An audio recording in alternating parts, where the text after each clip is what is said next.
It's great to be back again today on this live. It's my pleasure to connect. It's been a while that I've gone on live, but it's always exciting to be back to connect, to share. Today, I wanted to talk about something very interesting, which I have not talked about ever before, but I think it's with the new way of working. This has become super, super important. And what is it that I'm going to talk about today? Today, I'm going to talk about the tools and tactics to work remotely as a customer experience professional. So, what is it? I'm going to keep it short. I'm going to keep it useful and focused. And my attempt is to cover this in under 10 minutes. So, if you're watching this, if you're listening to this, do share with me what do you think about it? Because I'm going to share some of the tools and strategies. What are your favorite tools and strategies when it comes to working remotely as a customer experience, as a customer success professional, as someone who uh, work in any space? So what is it that I want to talk about today?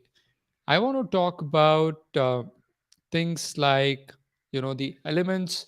Of course, more and more we see health has become super important. So, as a remote worker, what are some of the practices that you have in place or you must have in place in order to take care of your well being, energy? Because it might become very sedentary. The moment you get up, you may just pick up your phone, look at the WhatsApp, and switch on your laptop, or while you're working remotely you might be prompted to just get started, right? More and more I talk to people, they say, the boundaries are blurred between your work and life, right? So the things that I do is starting the day with a few glasses of hot water, going for a walk, uh, alternating it with yoga and running. So these are my things. But what is it that you do while you're working remotely? Because you get, at least you get more time uh, to start your day better, right? So that opportunity is there for sure. Are you making most of that? If you're not commuting, of course, you could have a hybrid model as well. But if you're at home, if you're working remotely, then how do you energize yourself for a great day? That is what some of my practices. What are your tactics? You may want to share in the comment box. Then when you get started, how do you ensure that you're focused? One of the techniques is called as time boxing. More and more productivity experts say if you time box your work, let's say you box for 30 minutes, 1 hour, 2 hours, capsules, stay focused, and then take a break, right? That's the other thing, to plan your work. And even when you're working, how do you make sure the ergonomics, which is, how do you sit, like, are you well supported in your back? Of course, occasionally you can remove your backrest, but are you well supported in your chair? Is your laptop actually at an eye level? And personally, I have started using this combination of laptop and a larger screen alongside, so that I have bigger view. Also, it helps me to keep my view at an eye level rather than looking down, right? So that kind of takes care of my ergonomics in terms of my neck, shoulder health.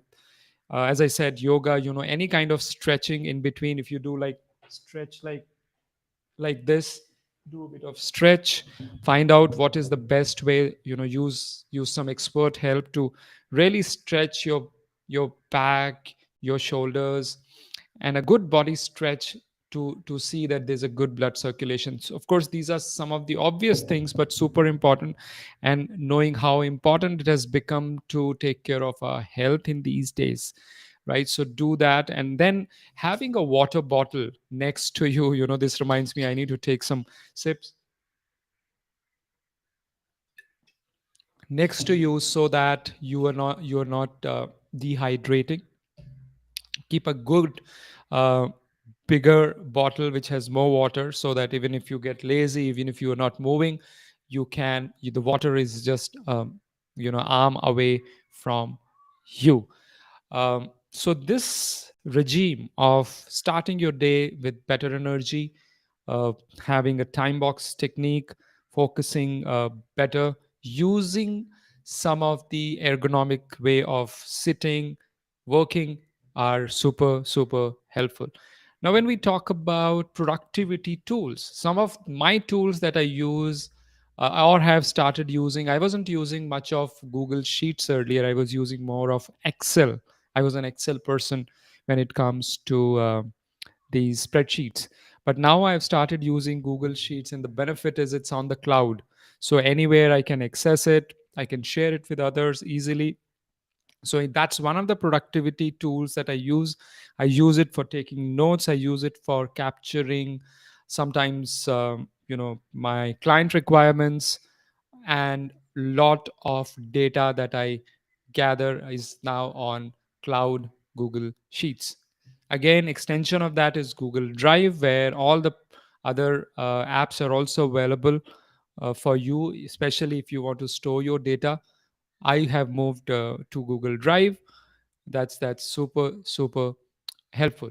In terms of meetings, I use Zoom quite extensively, and I use its feature of recording on the cloud and sharing that recording. And I have started to probably innovate a bit and share some of the apps. It's easy for me to share my desktop when I'm talking to people. That's super, super helpful. I also use an app which is primarily for Mac users called as Mind Node, which whenever I use, people love it. When I'm especially facilitating my customer experience master classes, people just love the facilitation that I do using MindNode, and it's so easy for them and to understand what I'm explaining, and for me to facilitate and make it easy for them because it's so interactive. Then the other tool that I've started using is to fix my appointments, Calendly, which is automatically integrated to my Zoom app. That's super helpful. So if you are in the space of allowing your clients or your team members to connect and fix up appointment with you, you can use Calendly. If you're a CX professional specifically, I have a very interesting tool which I explain and give a walkthrough in my customer experience masterclasses. It's super helpful for customer experience professionals, and that is uh, Smaply, Smaply. You can explore that for especially designing customer experience journeys. There are so many more tools, but the other tool which I love and have been using extensively is Canva. Who doesn't know Canva? It's more and more intuitive now, easy to use, more enriched. So I use a lot of that besides my PowerPoint. I'm more of a PowerPoint user. I also love Keynote because I'm a Mac user, but when it comes to creating presentations, I like Canva. So, recap of what I'm talking is take care of your health, time box, take care of your focus, design your workstation, which is more ergonomic, keep water at an arm distance, use a combo of a laptop and a big screen next to you, and a couple of tools that I talked about. In this episode, I'm just going to stay focused on these tools and tactics. I would love to hear from you. What are your way of engaging in your work when you're working remotely? Let me know what you think about what I shared, and stay connected. Thank you. Thank you for watching. I'll see you again. Bye bye.